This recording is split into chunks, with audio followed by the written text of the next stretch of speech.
Perkenalkan, saya Liana Oksalina Sidabalo dengan NIM H1A1-278. Baiklah, di sini saya akan menjelaskan materi tentang Anggaran Pendapatan Belanja Negara atau APBN. Berikut adalah pengertian keuangan negara. Pengertian keuangan negara tersendiri tercantum dalam pasal 3 Undang Nomor 17 tahun 1995 yang bunyinya adalah segala kekayaan negara dalam bentuk apapun baik terpisah maupun tidak. Sedangkan menurut keuangan negara yang tercantum dalam pasal 1 Undang Nomor 17 tahun 2003 adalah semua hak dan kewajiban negara yang dapat dinilai dengan uang serta segala sesuatu baik berupa uang maupun berupa barang yang dapat dijadikan milik negara berhubungan dengan pelaksanaan hak dan kewajiban. Selanjutnya, ada landasan hukum pengelolaan keuangan negara yang terdapat pada UU nomor 17 tahun 2003 yang menjelaskan tentang hal-hal berikut. Pertama, ada asas umum pengelolaan negara. Kedua, ada penyusunan penetapan APBN dan pelaksanaan APBN. Kalian bisa baca materinya di bawahnya. Selanjutnya ada ruang lingkup APBN. APBN mencakup seluruh penerimaan dan pengeluaran. Penerimaan berasal dari perpajakan maupun non-pajak, termasuk hibah yang diterima oleh pemerintah. Pengeluaran atau belanja adalah belanja pemerintah pusat dan daerah. Jika terjadi defisit, yaitu pengeluaran lebih besar dari penerimaan, maka dicari pembiayaan baik yang bersumber dari dalam negeri maupun dari luar negeri. Seluruh penerimaan dan pengeluaran tersebut ditampung dalam satu rekening yang disebut dengan rekening Bendahara Umum Negara atau BUN di Indonesia, di Bank Indonesia. Pada dasarnya, semua penerimaan dan pengeluaran pemerintah harus dimasukkan dalam rekening tersebut. Berkaitan dengan pengelolaan APBN, semua penerimaan dan pengeluaran harus tercantum dalam APBN. Dengan kata lain, pada saat pertanggungjawaban APBN, semua realisasi dan penerimaan dan pengeluaran dalam rekening-rekening khusus harus dikoordinasikan ke dalam rekening BUN. Semua penerimaan dan pengeluaran yang telah dimasukkan dalam rekening BUN adalah merupakan penerimaan dan pengeluaran yang on budget. Selanjutnya, itu ada pengertian APBN. Anggaran pendapatan belanja dan anggaran pendapatan dan belanja negara atau APBN merupakan rencana keuangan tahunan pemerintah Indonesia yang disetujui oleh DPR. APBN berisi tentang daftar sistematis dan terperinci yang memuat perencanaan, penerimaan dan pengeluaran negara selama 1 tahun anggaran yang dimulai dari tanggal 1 Januari sampai dengan 31 Desember. APBN berubah dan pertanggungjawaban APBN setiap tahun ditetapkan dengan undang-undang yang dijabarkan dalam Undang-Undang Nomor 17 Tahun 2003 tentang keuangan negara. Yang dimaksud dengan APBN adalah: pertama, perencanaan keuangan tahunan pemerintah negara yang disetujui oleh DPR yang terdapat dalam pasal 1 ayat 7.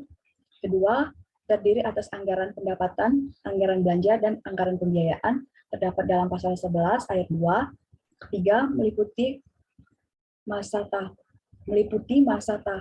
tahun mulai dari tanggal 1 Januari sampai 31 Desember terdapat pada pasal 4.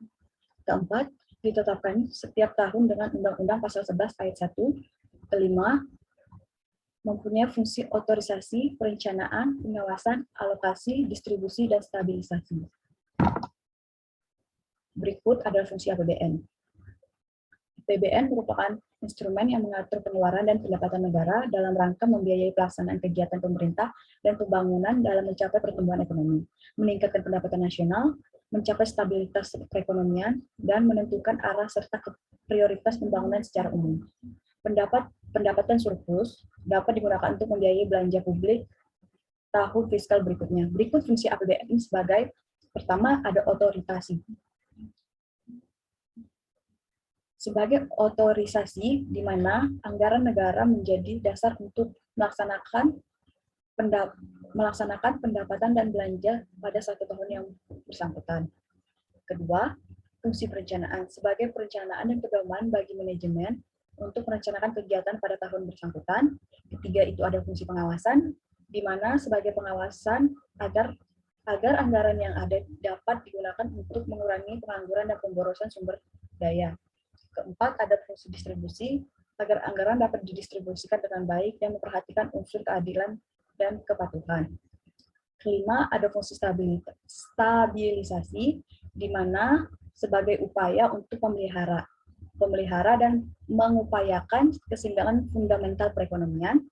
Keenam, fungsi alokasi, anggaran negara harus diarahkan untuk mengurangi pengangguran dan pemborosan sumber daya, serta meningkatkan efisiensi dan efektivitas perekonomian. Jadi di sini fungsi APBN itu ada 6, yaitu fungsi otorisasi, fungsi perencanaan, fungsi pengawasan, fungsi distribusi, fungsi stabilisasi, dan fungsi alokasi. Selanjutnya, ada tujuan penyusunan APBN. Pertama, untuk meningkatkan pertumbuhan perekonomian negara. Kedua, untuk pedoman penerimaan dan pengeluaran negara dalam melaksanakan tugas kenegaraan agar dapat meningkatkan pertumbuhan ekonomi. Ketiga, untuk meningkatkan produksi dan kesempatan kerja agar kesejahteraan rakyat terpenuhi. Keempat, untuk meningkatkan transparansi dan pertanggungjawaban pemerintah kepada DPR dan masyarakat luas. Kelima, untuk meningkatkan koordinasi antara bagian dalam lingkungan pemerintahan. Keenam, untuk membantu pemerintah mencapai tujuan fiskal dan mengatasi inflasi. Ketujuh, untuk menciptakan efisiensi dan keadilan dalam menyediakan barang jasa publik melalui proses yang lebih prioritas. Jadi untuk tujuan penyusunan APBN itu sendiri ada 7 poin. Berikut adalah prinsip APBN. Prinsip APBN itu sebenarnya ada 3. Prinsip penyusunan APBN berdasarkan aspek pendapatan. Prinsip penyusunan APBN ada 3, yaitu intensifikasi penerimaan anggaran dalam jumlah dan kecepatan penyetoran, dan intensifikasi penagihan dan pemungutan piutang negara. Sementara berdasarkan aspek pengeluaran, prinsip penyusunan APBN adalah hemat, efisien, dan sesuai dengan kebutuhan. Terarah, terkendali, sesuai dengan perencanaan program atau kegiatan. Semaksimal mungkin penggunaan hasil produksi dalam negeri dengan memperhatikan kemampuan atau potensi nasional. Berikut prinsip APBN. Pertama itu ada prinsip dinamis, kedua ada prinsip anggaran fungsional, ketiga ada prinsip anggaran defisit. Jadi prinsip anggaran dinamis, adanya anggaran dinamis absolut dan anggaran dinamis relatif. Anggaran bersifat dinamis absolut apabila tabungan pemerintah atau TP dari tahun ke tahun terus meningkat. Anggaran yang bersifat dinamis relatif apabila persentase kenaikan atau DTP terus meningkat, atau persentase ketergantungan pembiayaan pembangunan dari pinjaman luar negeri terus menurun. Selanjutnya, itu prinsip anggaran fungsional. Anggaran fungsional berarti bahwa bantuan atau penerimaan LN hanya berfungsi untuk membiayai anggaran belanja pembangunan atau pengeluaran pembangunan, dan bukan untuk membiayai anggaran belanja rutin. Prinsip ini sesuai dengan asas bantuan luar negeri hanya sebagai pelengkap dalam pembiayaan pembangunan. Artinya, semakin kecil sumbangan bantuan atau pinjaman dari luar negeri terhadap pembiayaan anggaran pembangunan, maka semakin besar fungsionalitas anggaran. Ketiga, ada prinsip anggaran defisit. Bedanya dengan prinsip anggaran perimbangan adalah bahwa pada anggaran defisit ditentukan pertama, pinjaman LN atau luar negeri tidak dicatat sebagai sumber penerimaan, melainkan sebagai sumber pembiayaan. Yang kedua, defisit anggaran ditutup dengan sumber pembiayaan DN ditambah sumber pembiayaan LN. Selanjutnya, struktur APBN. Garis besar struktur APBN merupakan pendapatan negara dan hibah, belanja negara, keseimbangan primer, surplus atau defisit anggaran, pembiayaan. Struktur APBN dituangkan dalam satu format yang disebut icon. Dalam beberapa hal, isi icon sering disebut postur APBN. Proses penyusunan APBN. Sejak disahkannya UU nomor 17 tahun 2003 tentang keuangan negara dan UU nomor 1 tahun 2004 tentang perbendaharaan negara, pengelolaan APBN mengalami perubahan dalam proses penganggaran dari perencanaan hingga pelaksanaan anggaran. Berikut tahapan penyusunan APBN. Pertama ada tahap pendahuluan, yaitu tahapan awal mempersiapkan rancangan APBN oleh pemerintah meliputi penentuan asumsi dasar APBN, perkiraan penerimaan dan pengeluaran, skala prioritas, dan penyusunan budget expense. Konsumsi dasar APBN meliputi pertumbuhan ekonomi, tingkat inflasi, nilai tukar rupiah, suku bunga SBI 3 bulan, harga minyak internasional, dan lifting. Lifting mengadakan rapat komisi antar komisi masing-masing dengan mitra kerjanya atau departemen lembaga teknis, dan melakukan proses finansialisasi penyusunan RAPBN oleh pemerintah. Kedua, ada tahap pengajuan, pembahasan, dan penetapan. Tahap ini dimulai dengan pidato Presiden sebagai pengantar RUU APBN dan nota keuangan. Selanjutnya, pembahasan baik antara Menteri Keuangan dan panitia anggaran DPR maupun antar komisi dan departemen atau lembaga teknis terkait. 3. Hasil dari pembahasan berupa RUU APBN memuat satuan anggaran sebagai bagian tidak terpisah dari UU tersebut. Ketiga, satuan anggaran adalah dokumen anggaran yang ditetapkan alokasi dana per departemen atau lembaga, sektor dan subsektor, program dan proyek atau kegiatan. Keempat, untuk membiayai tugas umum pemerintahan dan pembangunan, departemen atau lembaga mengajukan rencana kerja dan anggaran kementerian atau lembaga atau yang disebut dengan RKAKL kepada Departemen Keuangan dan Bappenas untuk kemudian dibahas menjadi daftar isian pelaksanaan anggaran atau DIPA dan diverifikasi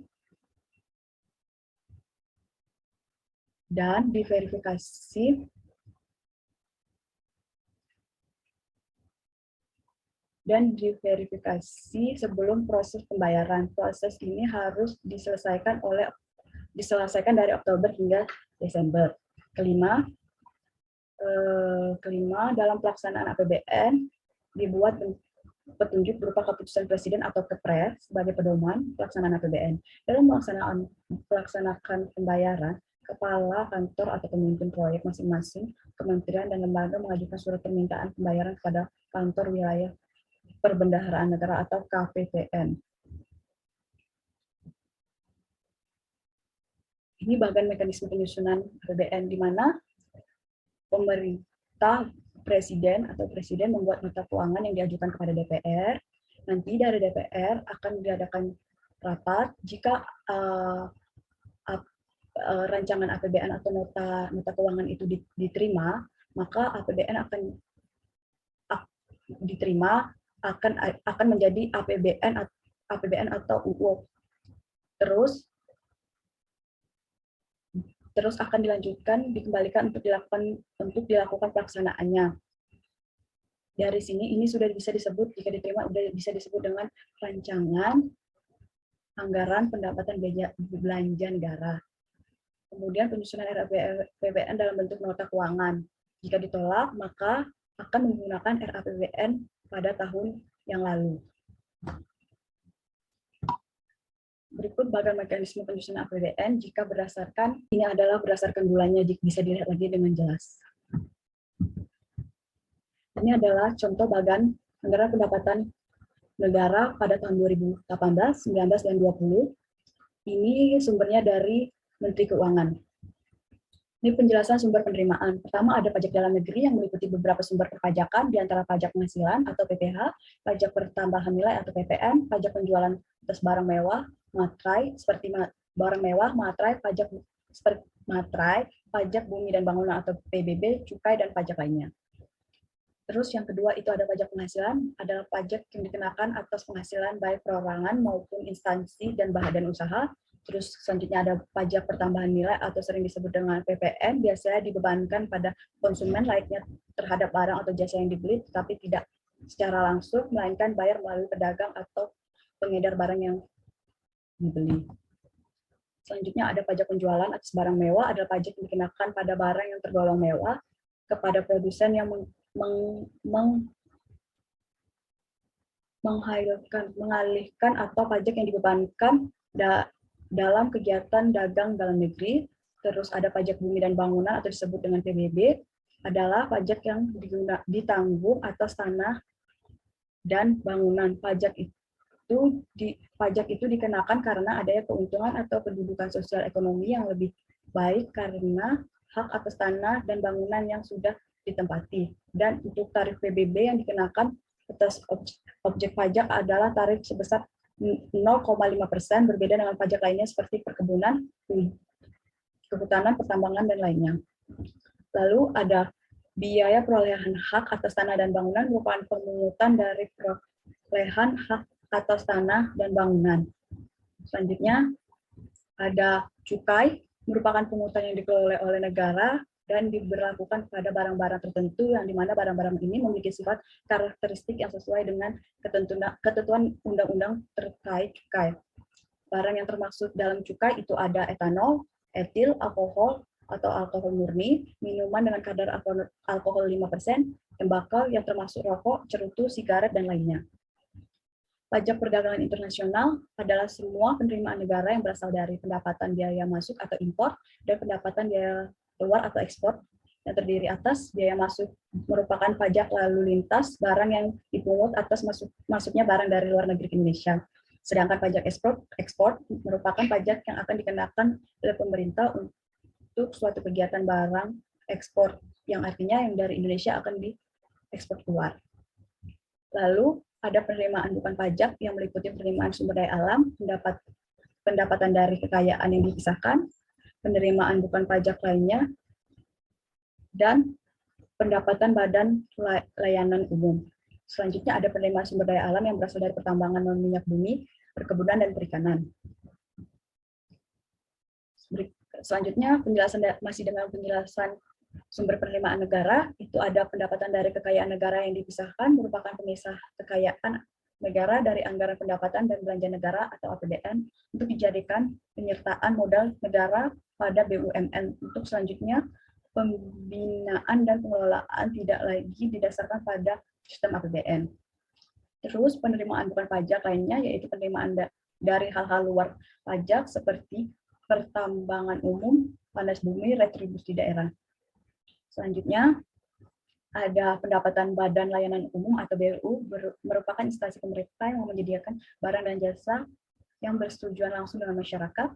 Dan selanjutnya ada hibah, adalah pemberian dari seorang semasa hidupnya kepada orang lain.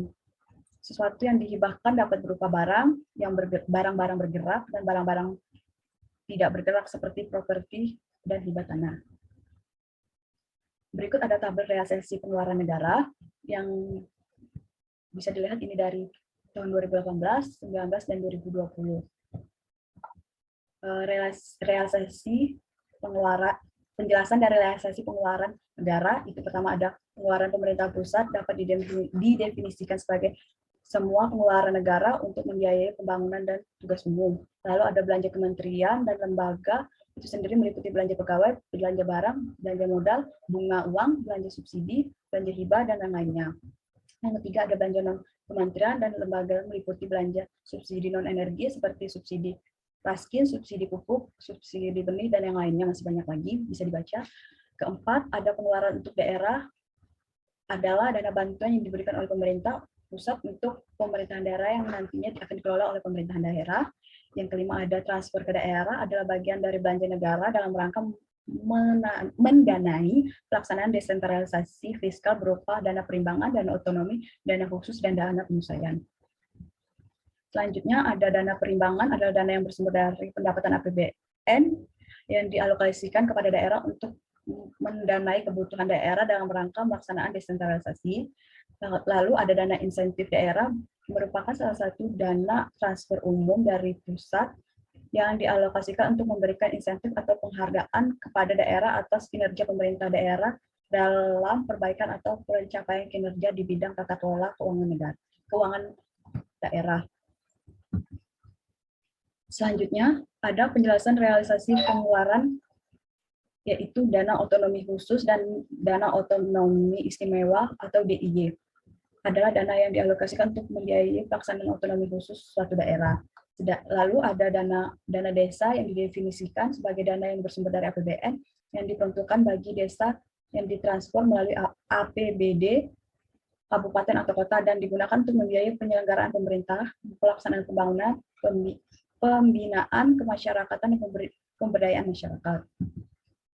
Kesimpulannya, anggaran adalah perencanaan yang rinci untuk masa depan yang dinyatakan secara kuantitatif dan lebih spesifik, memperlihatkan bagaimana sumber daya didapat dan digunakan pada periode tertentu dengan mengidentifikasi tujuan dan tindakan anggaran negara pada suatu tahun secara sederhana bisa diibaratkan dengan anggaran rumah tangga ataupun anggaran perusahaan yang memiliki dua sisi, yaitu sisi penerimaan dan pengeluaran. Sebenarnya anggaran negara dapat terdiri dari terjadi defisit karena pengeluaran negara atau anggaran belanja negara tidak rutin maupun pembangunan lebih besar daripada kemampuan penerimaan negara atau dalam negeri. Ini menandakan pemerintahan telah menetapkan program-programnya berada di atas daya dukung kemampuan penerimaan dalam negeri. Defisit yang terjadi kemudian ditutup dengan hutang dari luar negeri. Bantuan luar negeri ini membuat anggaran negara secara eksplisit menjadi berimbang. Dukung kemampuan penerimaan dalam negeri. Defisit yang terjadi kemudian ditutup dengan hutang dari keuangan negara. Itulah hasil dari presentasi saya dengan materi anggaran pendapatan belanja. Sekian dari saya, terima kasih.